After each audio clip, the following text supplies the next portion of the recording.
Welcome to Global Hub Updates. Please subscribe to my channel and press the bell icon for more updates. The world's attention is riveted on the South China Sea, where tensions have erupted into a dangerous standoff. On November 12, 2025, a U.S. Navy destroyer, the USS Nimitz, was forced to change course after a direct confrontation with Chinese warships near Scarborough Shoal. This was no routine encounter. China's message to Washington was unmistakable: stay out. The Nimitz was conducting a freedom of navigation operation, asserting the right to sail in international waters. But China saw it as a violation of sovereignty and responded with overwhelming force. The incident sent shockwaves through global capitals, raising urgent questions about the future of the region.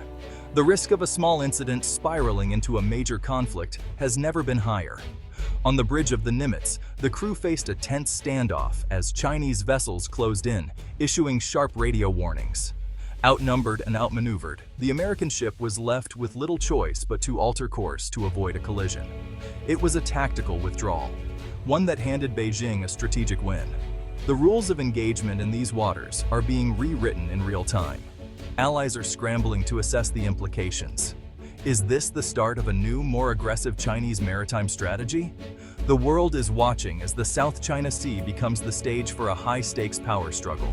The potential for miscalculation is at an all-time high. The calm surface of the sea now hides a volatile crisis. The next move could change the course of history. The USS Nimitz's mission was simple: uphold freedom of navigation in international waters. But as it sailed near Scarborough Shoal, alarms blared. Chinese warships were closing in fast. Over the radio, a blunt demand: leave immediately. The American captain calmly cited international law, but the Chinese ships weren't interested in debate. They executed aggressive maneuvers, cutting across the Nimitz's bow and forming a wall to block its path. The tension on the bridge was palpable. One wrong move could trigger an international incident. With the risk of collision rising, the captain made the call: change course and withdraw. Chinese ships shadowed the Nimitz for miles, ensuring its retreat. This was more than a tactical encounter. It was a calculated show of force. China had forced an American warship to back down in contested waters. The message was clear: Beijing is willing to escalate to defend its claims. The U.S. Navy's resolve is being tested like never before. Each encounter raises the stakes for both sides. The South China Sea has become a proving ground for power and resolve. The world is left to wonder: how far will this contest go? The balance of power in the region is shifting. The next confrontation may be even more dangerous. In the aftermath, Beijing and Washington wasted no time trading accusations. China's defense ministry accused the U.S. of a serious provocation, claiming the Nimitz had intruded into Chinese waters. The message: China would take all necessary measures to defend its sovereignty. State media amplified the narrative of a strong China standing up to foreign aggression. In Washington, the Pentagon flatly rejected China's claims. The U.S. insisted the Nimitz was operating legally in international waters. American officials called China's actions unsafe and unprofessional, warning of increased risks at sea. The U.S. Navy accused China of violating international regulations meant to prevent collisions. Each side painted itself as the defender, one of sovereignty, the other of international law. The war of words underscored the deep divide at the heart of the crisis: sovereignty versus freedom of the seas, two worldviews in direct collision. The diplomatic fallout is immediate and intense. Neither side is backing down. The standoff at sea has become a standoff in the halls of power. The world braces for what comes next. Scarborough Shoal is little more than a chain of rocks, but its location makes it one of the world's most contested maritime features. Control here means influence over vital shipping lanes that carry trillions in global trade. The surrounding waters are rich fishing grounds, crucial for Filipino communities. For China, the shoal is a strategic link in its 9-line claim, extending its reach deep into Southeast Asia. For the U.S. and its allies, stopping China's advance is critical to upholding international law. An international tribunal has already ruled China's claims invalid, but Beijing ignores the verdict. The shoal's fate is about more than territory. It's about the future of the global order. If China prevails, it sets a precedent for power over law. That's why this remote reef has become a flashpoint for global rivalry. The struggle here is a test of whose rules will shape the 21st century. The standoff is part of a broader pattern of Chinese assertiveness. Recently, the Philippine Coast Guard discovered a 300-meter floating barrier at Scarborough Shoal, blocking access for Filipino fishermen. The barrier, guarded by Chinese vessels, is a physical declaration of control. The Philippines responded by cutting the barrier, but China quickly restored it. Tensions have escalated, with collisions and water cannon attacks becoming more frequent. China's maritime militia uses intimidation to push others out, without firing a shot. Each incident raises the risk of a deadly miscalculation.